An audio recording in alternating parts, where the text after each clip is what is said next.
Hello, everybody. This is Michele Hayward with KC Atha again this week. We're back to talk more about diversity, equity, and inclusion. Today, we're specifically going to talk about Ben and Jerry's statement they made in response to the murder of George Floyd and why it is epic, why it is so important to look at it for when you're fighting or fighting racism and creating an anti. You're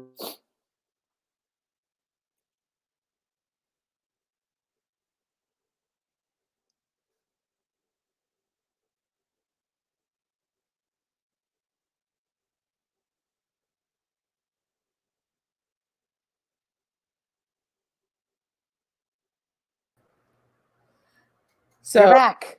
yes, I'm back. My internet is not letting me be great this week, this month. So, we are going to get started. So, Crystal, just in case I fall out again, let's just start with the title, right? And I'll do a screen share and we'll see how this goes as well. It's all an experiment. It is. It's live stream. Been doing this long enough to know. So we must dismantle white supremacy. When you hear this, what comes when you read it? What was your first reaction? Saying it. Just saying it like it is. I think it's just plain talk. I agree. They did not sugarcoat it. Mm-hmm. They were straight to the point. It's truly a call to action. It is telling you the work that needs to be done and to where you're going to implement that, or that work is going to impact. So I love that it was straight to the point. And then after that, they said silence is not an option.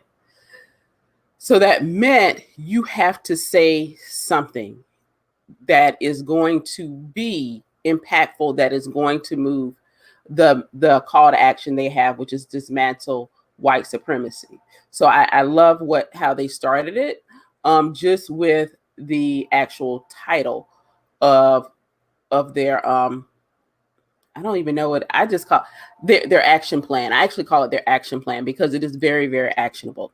So let's get into the introduction part of their action plan. I'll let you get started here. Okay. So I want to say I love the way they use "we must dismantle white supremacy" because, and then they start the first paragraph as "all of us at Ben and Jerry's." So I think it's really important to say that "we" is important instead of saying white supremacy must be dismantled. You're sort of saying the same thing, but you're not saying "we." It's not saying who is going to do it. So I really like that. And all of us at Ben & Jerry's says, hey, this is what we at Ben & Jerry's stand for. So even folks, I mean, I don't know how big Ben & Jerry's is, to be honest, how many employees or staff they have or who they work with, etc. But anyone that is in the sphere of influence of Ben & Jerry's is now understanding because of all of us at Ben & Jerry's. So everyone who interacts with Ben & Jerry's knows where they stand. They're not just saying, oh, it's a terrible thing that happened. They're saying, this is where we stand. And then when I teach bystander intervention, I think it's really important when we respond to harassment or harm being done, we say where we stand. That is not okay. We don't do that in our workplace. So that's one of the responses that I try to share with folks as a strategy that can be done because it names what is not allowed. And what we do strive for is to dismantle white supremacy. So we're saying what we don't do, and then we're saying what we are doing, which is we are dismantling this. So I'm really into words. I'm really into language and how powerful language can be. So that's why I'm breaking it down so precisely, as well as saying we're outraged. They're naming murder. I'm looking at my notes here. They're naming Black with a capital B. They're naming police officers. They're not just vaguely saying a system. And then, of course, they're talking about in the next paragraph that George Floyd was a son, a brother, a father, a friend. Why are they doing that? Because our society and our police officers are obviously seeing us the darker skin that we have as less human, maybe less of a son, less of a brother, less of a father, less of a friend. So I think that's, whether they intentionally wrote those things, I don't know, but that's what struck me. That's what I thought, like, yeah, we're human. And the last sentence, the last three words, his own future. So his future was robbed from him. What triggered me was thinking, like, oh, when the Kavanaugh thing came up, it was like, oh, but should his whole future be ruined because of this? It's like, well, you know, you're ruining Black futures all the time, and we don't question it. We're not outraged. We're not just assuming that George Floyd's future was robbed. We're just talking about, well, why did this happen, and devil's advocate. So these just really popped out to me just right away. I knew what I was reading was like, they're taking action, they see clearly, and they're working to understand how to dismantle white supremacy. I absolutely agree with you when you said they dehumanize. Too often when you hear reports, and we do this in the Black community, or at least my friends and family do, we literally listen to how the news reports things when it's a white person and a Black person. And oftentimes it is the Black person is dehumanized. They find anything they can negatively in social media to post about the person. And early on, there were so many young men coming forward, like before they come out with these negative reports, before they tell you all these lies about him, let me tell you who George really was. Because they knew it was going to come. We know what to expect. And they too often dehumanize us. So the first thing I read as like, my God, you literally made him a person before or after knowing how the media portrays us. So it was highly important that an ally that's obviously Ben and Jerry's as an organization, as well as two white men, have done. They understand how white supremacy works, how systemic racism works as it directly relates to Black people, and dehumanizing us publicly, even and especially when we have been murdered by police officers. So I thought it was a very strong stance and a very strong opening for them to continue through their action plan. Like, this is who we're talking about. This was who was murdered. And it really changes the narrative of how to move forward, that you're not talking about a cause, we're talking about a person. And this is who he was to so many different people. So I absolutely agree with you on that. Yeah. So I want to dig in a little bit deeper. Something else that really struck out to me was they literally, like you said, used the word murder. And again, they're using the word Black. They're not erasing him as a Black person, me as a Black person, Black as a race. They're not putting in people of color. They're specifically talking about Black. They specifically call out murder. They literally, while they included the names of several other Black people in their posts, which we often see, it didn't take away from the overall message that they were sending. So I really like that about it as well. And they talk about toxic seeds planted. And they literally went back. And if you haven't looked at the 1619, I don't want to call it a story, but history that they put together last year. And it literally talks about the systemic racism. It talks about race. It talks about the history of how Black people not only were slaves in this country, but how it has manifested even after we were freed. So it really is important that they literally went back to 1619 to say this is when this all started. And it still continues to this day. So that to me was very important, because they started out with dismantling white supremacy, and they're going back to that very moment as to when it really started here in this country, at least. So I thought that was very, very instrumental in understanding the history of when it all started, or started brewing, I should say, deeper here in the U.S. And so this is where I'm referencing specifically Jamestown in 1619. Yep. All right. So let's move on, did you have anything else you wanted to add? The only thing I was going to say is that before we get into the 4 pillars, the paragraph right above that says, 4 years ago, we publicly stated our support for Black Lives Matter. So the movement. I think it's important to recognize 2 things. Number one, even if you've already said something, say it again. Say it every time something happens. Just because you said, we stand for X thing one time, that doesn't show us that you truly stand for it. So for example, I care about whatever topic. Well, if I care about it, I'm going to constantly and consistently be talking about it because I'm reinforcing it to others. I'm reinforcing it to my culture. I'm reinforcing it to myself. I'm reminding myself, like, this is what we stand for. This is what we're doing. So even though if you did it once, do it, keep doing it. And then the next thing is, today we want to be even more clear. So each time these things happen, yes, it feels like, wow, here we go again. But there also is something to be said about, like, we need to clarify and with urgency what this highlights. And I think you just can't be too clear. You can definitely be more specific. Don't just hearts and prayers and thoughts and prayers, or we're going to work to be more inclusive. That's just very vague. We all know when we set goals, we need to be specific. So yes, our intention is for everyone to feel included. I'm a big proponent of setting an intention. I'm also big on setting the goal so that we reach that intention. So that's all I wanted to say was, like, even though you've done it once, keep doing it. And in that same sentence, because you started with the beginning, I'm gonna take it home. They said take concrete steps, meaning you have to be purposeful in the actions you're going to take. And then they said to dismantle white supremacy. Again, they're talking about specific action to a specific policy or institutionalized racism here. So systemic racism, that is what they're talking about. So they have been very specific as to what action they're taking and to where they're going to place that action. And so organizations need to make sure they're doing the same thing. I cannot tell you how many Black women and Latino women have reached out to me about the statements their employers have said, provided, sent out, or the lack thereof.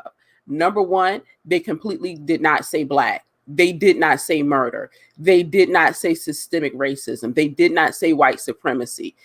They did not say any actions they were going to take. Matter of fact, one employer said, hey, if you go buy this t-shirt, we'll match every dollar for dollar. It was like, you're a for-profit organization, $1 billion organization. You just need to ante up the money, point blank, period. Don't worry about what your employers are providing, right? So I think it's really important employers understand what they need to be doing and how they need to be showing up. And Ben & Jerry's is a great way to show your employees where you stand and how you're going to support them.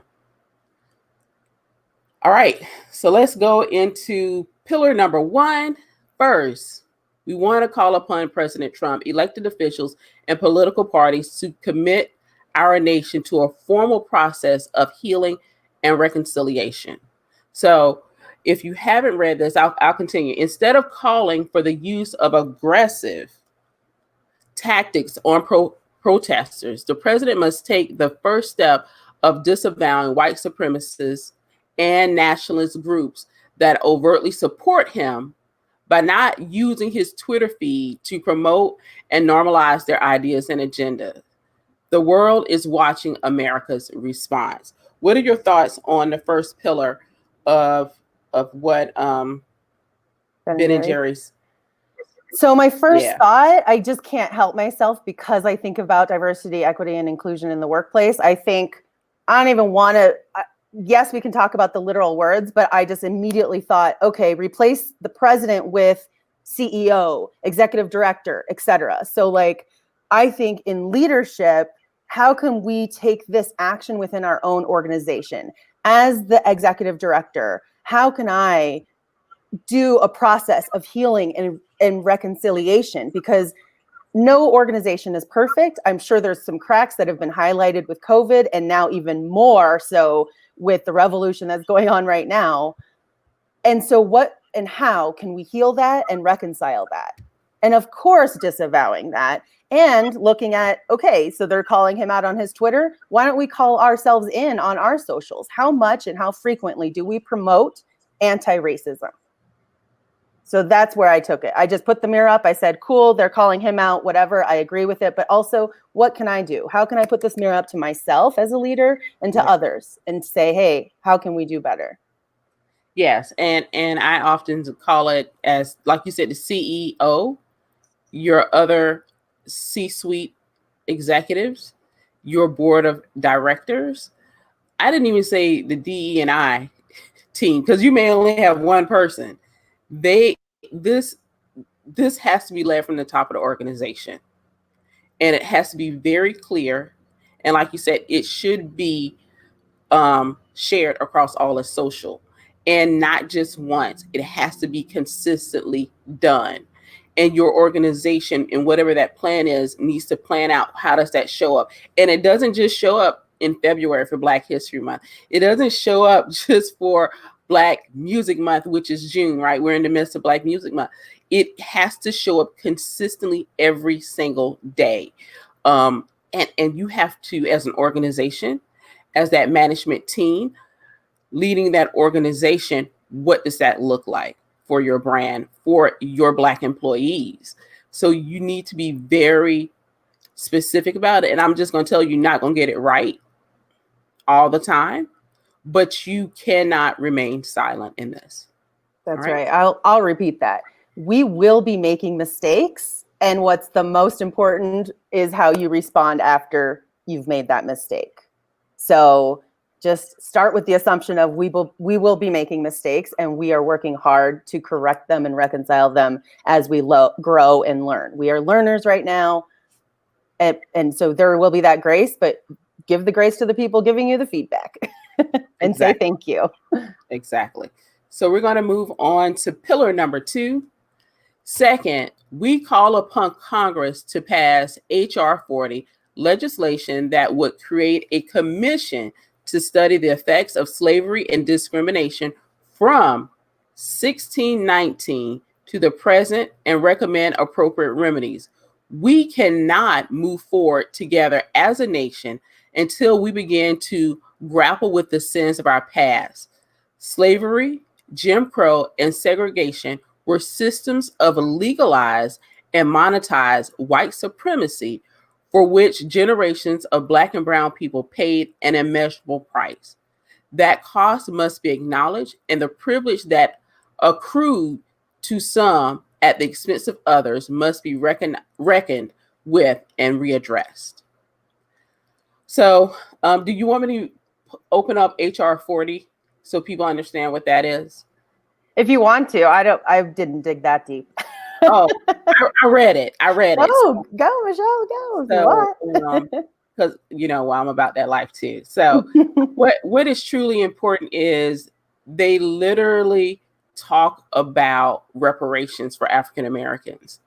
What was more important, a lot of people don't know about the Tulsa Riots, and we've renamed it because really it's a massacre. It's the Tulsa Massacre. I've lived in Tulsa, Oklahoma, and in North Tulsa, where a lot of Black people live now, there was in Tulsa a section. There is a section of town called Greenwood, if I'm not mistaken, and it was where a lot of Black businesses were. You had doctors, nurses, hospitals, banking, and white people were upset that Black people were doing well in Tulsa, Oklahoma. So they literally came through that neighborhood, murdered numerous people, burned down that section of the neighborhood of Tulsa. And literally, you're talking when the National Guard came in to assist, not to stop it, but to assist. There's one or two survivors left. This happened, 100, I forget exactly, 99. But it's the early 1900s. Yeah, 99 years ago, I just saw. Yeah. And it still hasn't been addressed. It still is not very well known. And so when people think reparations, they think automatically back to slavery. But things like this continue to happen over and over again as Black people amassed wealth, as we built our own businesses, because it was a segregated society. What was torn down? what was burned down, who was murdered, for doing well and actually building something. So often people say, pull yourselves up by your bootstraps. Well, they did. And they didn't even, and the slaves didn't even have boots when they left the plantations. They were barefoot, right? But you're telling people to build something from nothing. They do it, and they do it well, and it still gets torn down time and time again. So when they talked about reparations, it goes so much deeper than just slavery.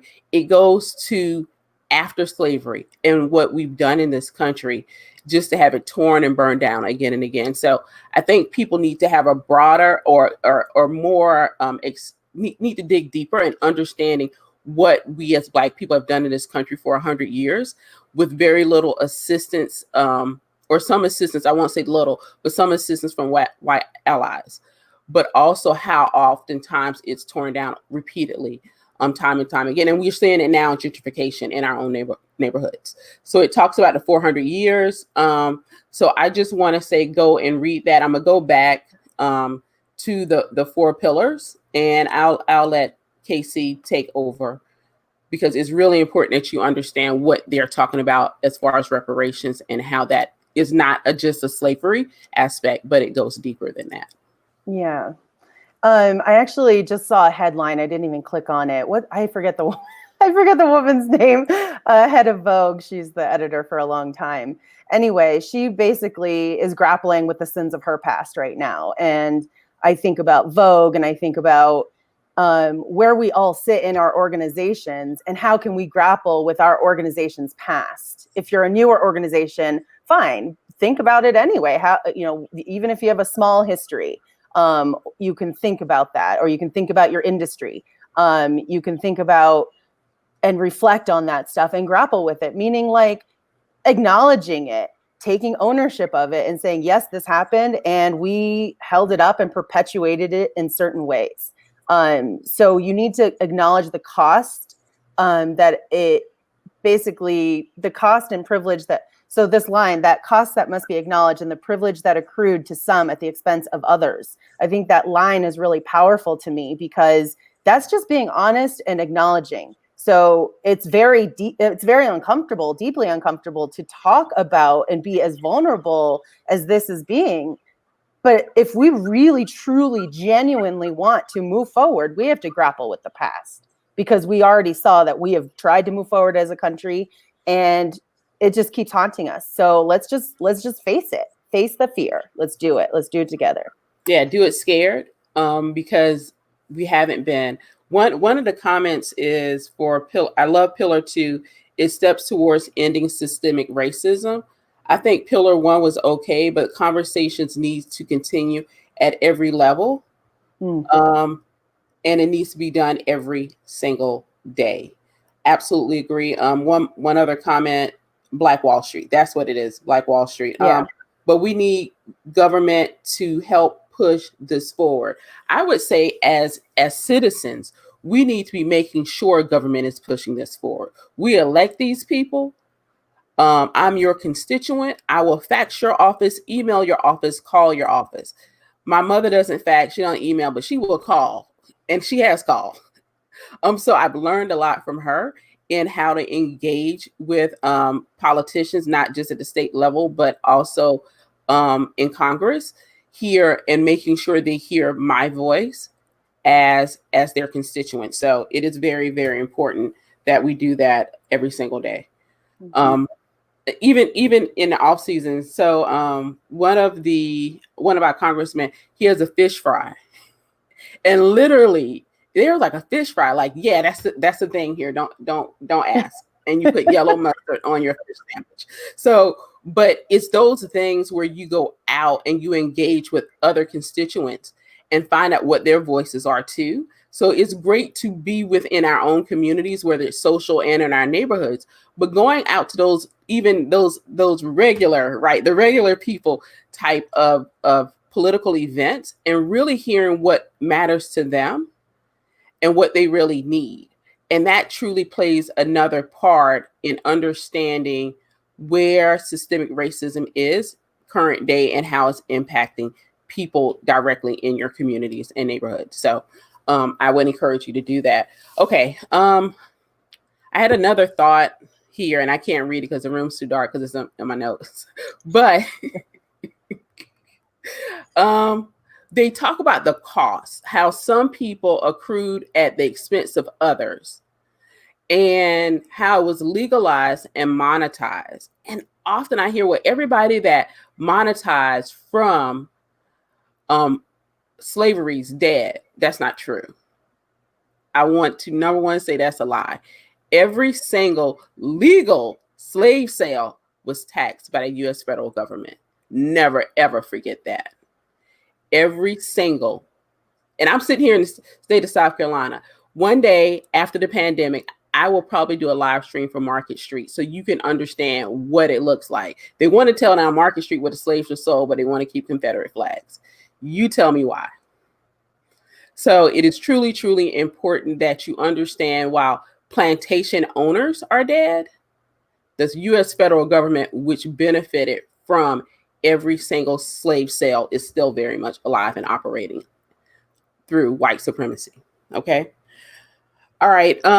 Yes. And somebody saying Black Wall Street burning or Black Tulsa Massacre is a YouTube series. So if you don't know what that is, I encourage you to go to YouTube and I think it's like 8 videos. I looked at it about 10 years ago when I originally moved to Tulsa to educate myself about where I was. And that's the good thing about the pro and the con about the internet. You can get access to more information these days.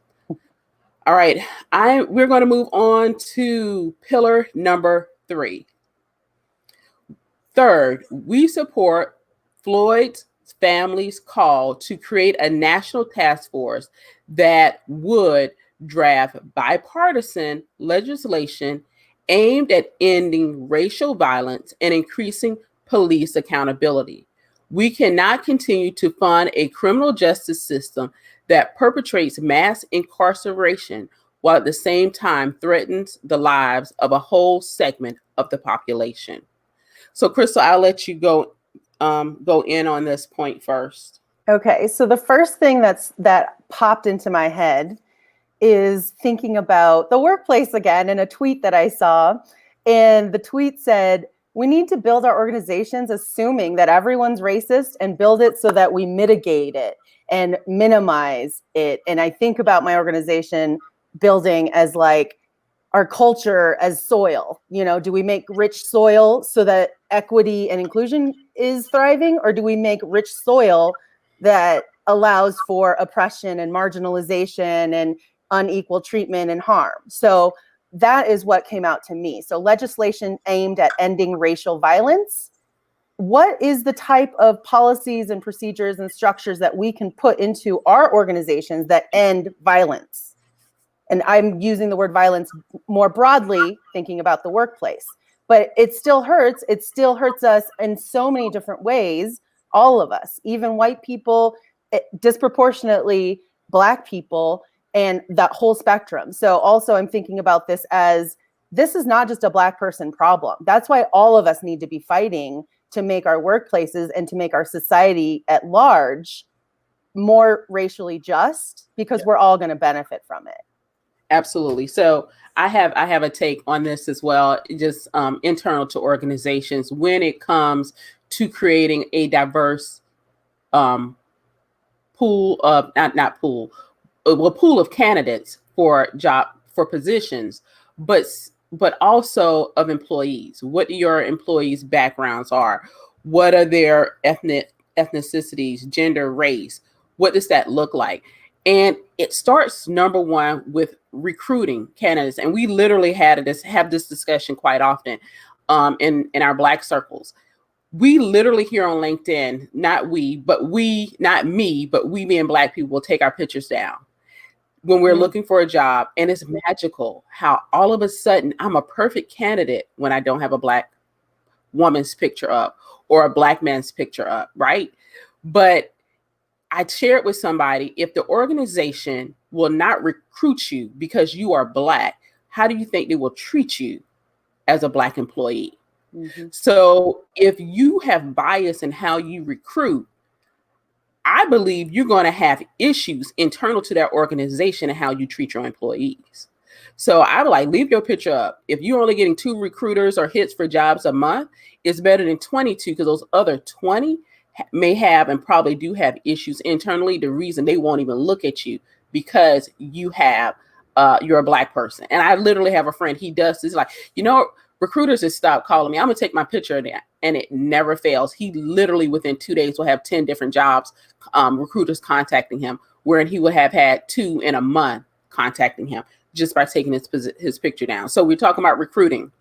Now, looking at how you interview people, you're expecting certain behaviors. You're expecting certain, or you're not expecting people who are Black to show up and come in and be as educated. And I can tell you, I surprised the hell out of people post LinkedIn because I was a Black woman named Michelle Hayward, and Michelle with 1L, with an engineering degree. So it surprised the hell out of them.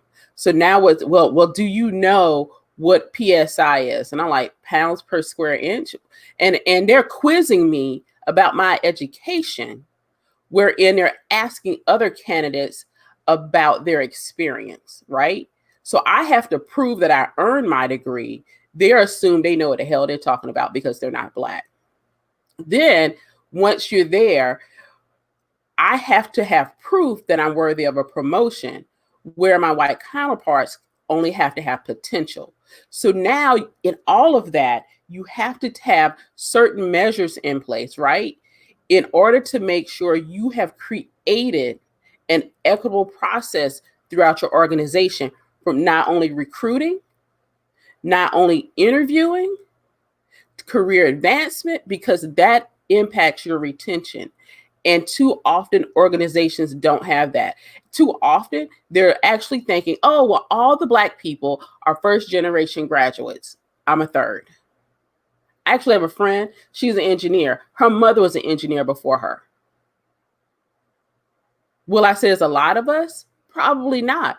But there are a lot of us who are not first generation college graduates. So the assumptions we encounter are truly, truly difficult to bring around. So I would say for organizations, you need to remove that throughout your entire talent management process, because it is impairing you and it is hurting you. Okay. Mm-hmm. All right. Anything for pillar 3? Anything else? I just highlighted the part where it says mass incarceration, while at the same time, okay, so threatens the lives of a whole segment of the population. So the word whole segment of the population really jumped out at me. So whenever you are doing an analysis of your organization, are there whole segments of your organization's population experiencing something disproportionately? That might be somewhere to go and say, and good or bad. Is it mostly 30 plus white women that make it to this position? Is it disproportionately brown and Black people working at the lowest, most entry-level jobs? When there is something happening with a whole segment of a population, dig deeper. Yes. Dig much deeper. Do the 5 whys. Do multiple. Don't just give your first reaction of like, well, it's probably this. Oh, well, it's probably that. Okay, great. Now that that's done, now get into the real stuff. Dig even past that. Absolutely. I was actually looking at a graphic that talks about Black professionals' career progression. And in that graphic, I can't remember the gentleman's name here. I'm connected to on LinkedIn. He's over at Snap, but it literally broke out how Black people's career progression. It broke out the experiences they were having.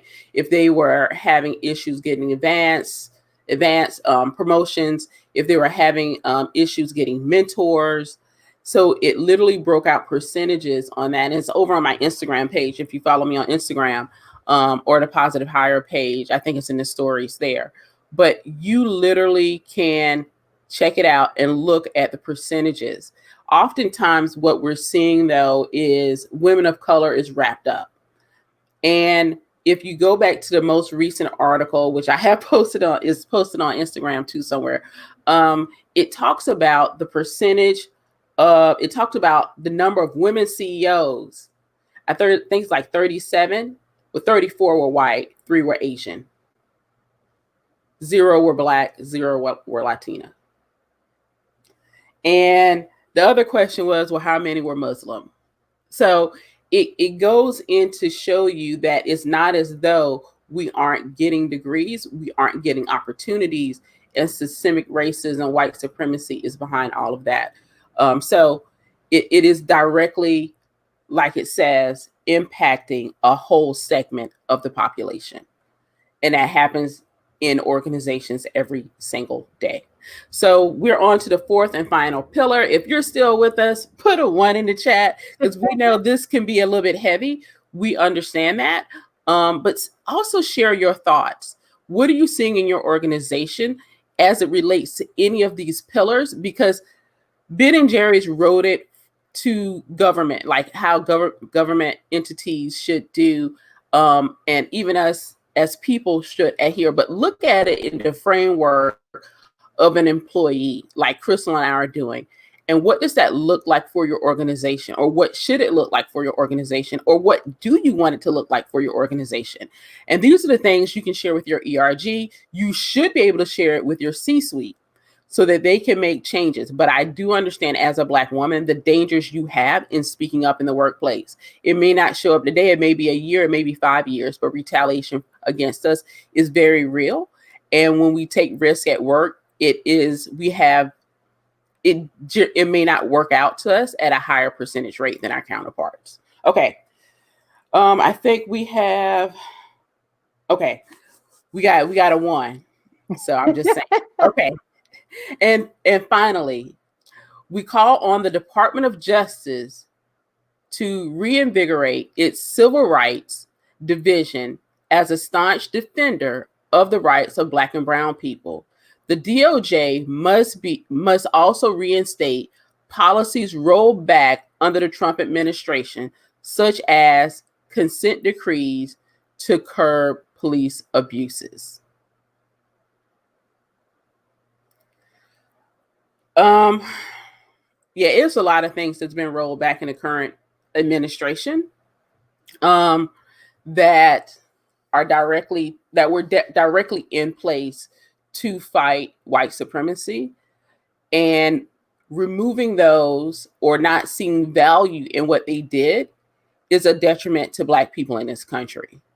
So whatever policies your organization has stopped doing. So they were talking about Google and how Google knows its numbers are low, but the latest report that came out in May where they were rolling back, they were stopping some of their diversity initiatives. What initiatives have your organization stopped implementing? I know there's a large financial company. This is what their VP said like a year ago to their employees, a little more than a year ago. And he's like, we're going to create a more diverse workplace here. We're looking at working with HBCUs, but we will not lower our standards. And a Black person I talked to that's in the room when that was said, was like, well, damn, that's interesting coming from somebody who's a VP who lacks the experience and the education to be in the role they're in.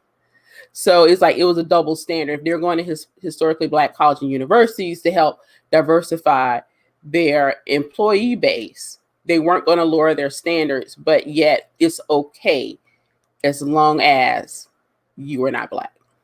And it just that employee ended up leaving the organization because what they were saying on one side of their mouth did not align to the other side of their mouth. So organizations need to make sure their upper management is aligned to the policies, procedures, and the mission of the organization. And if they are not, they should not be in upper management in your organization. Crystal, I'll let you jump in here.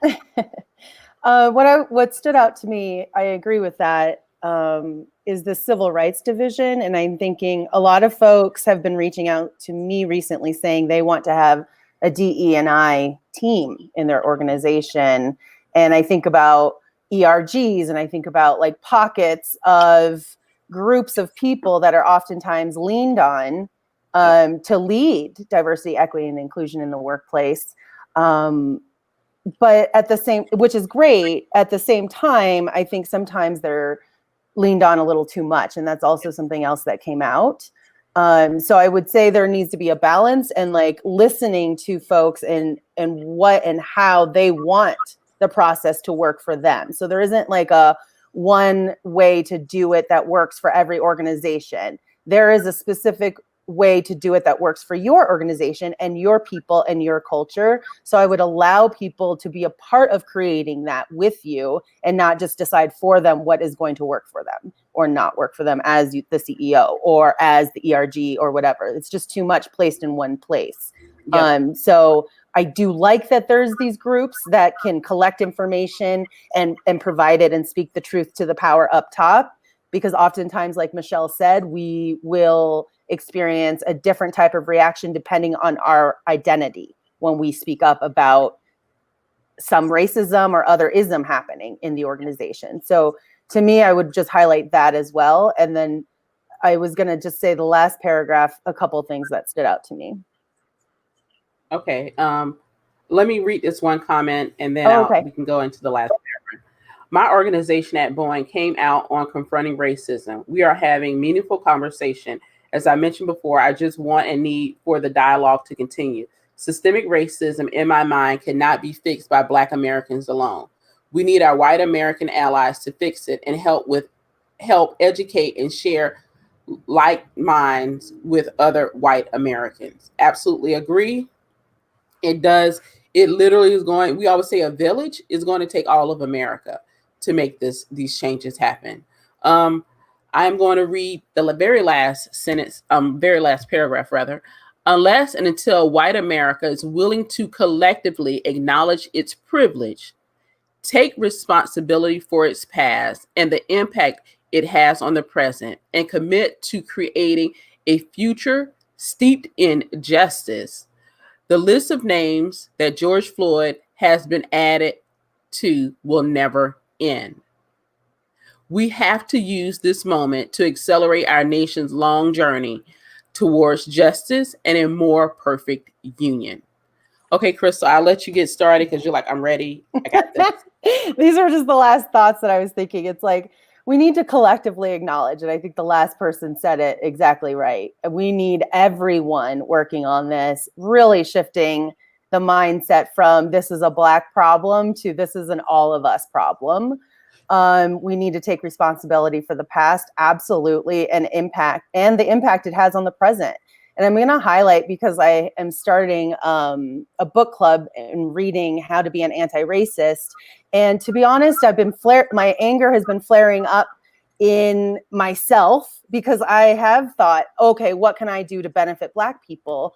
But at the same time, what can I do to benefit myself to get more and root out more of the racism in me, in the society, in the workplace, so that generations ahead of us don't have to work so hard to root out the racism that has been implanted in us since the day we were born, or since the day we were raised and started to be conditioned in the white supremacy society that we live in. So yes, it's about disproportionately murdered Black men and women and trans folks at the hands of police, and it is building the future world that we deserve by rooting it out of us and rooting it out of the systems that baked it into us, so that other generations don't have to do the hard work of unlearning. Unlearning is super hard, and I'm annoyed that I have to spend so much of my time unlearning it. And I'm annoyed because I just know that if we were in a society that didn't have this, we wouldn't have to do all this work to get rid of it. So I think it's yes, and yes, we need to support and recognize, with a capital B, the Black community that is in our society that is disproportionately harmed, as well as what is inside of us and how that is harming us. Absolutely agree. I want to go, because I know we're way over time. We have to use this moment to accelerate. So that doesn't mean, you know what, the next time this happened, I'm going to be there. Like, no, the time is now. You are here. Let's do this work. And so they literally say our nation's long journey accelerate a long journey. They know it's going to take a long time. So it didn't take us a short time to get here, and it won't take us a short time to get to an anti-racist society here in the US. But they're like, this can accelerate that journey. So while it's a marathon, you can do sprints. I'm just saying, let's sprint this out, and let's get to the end of this marathon sooner than later. All right. Okay, Crystal, any last thoughts you want to share? No, I put out all my thoughts at this point.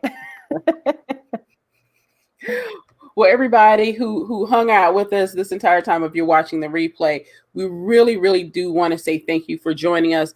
Be sure to include your thoughts, your interpretations, like how can you use this action plan to help implement things with inside your organization, to share to your C-suite. These are the things we should be doing within our organization to make change, to create an anti-racist organization, because it is truly, truly there.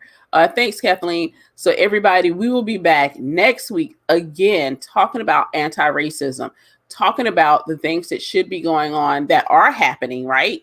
They may not be as widespread and as deep as what Ben and Jerry has put out and are consistently working towards. But guess what? You can accelerate it now. You can accelerate it today. And it literally will take a collective to break down anti-racism here in the US. All right, everybody. We will see you next week, Thursday. Bye. 1 p.m. East Coast time. All right. Bye. Bye.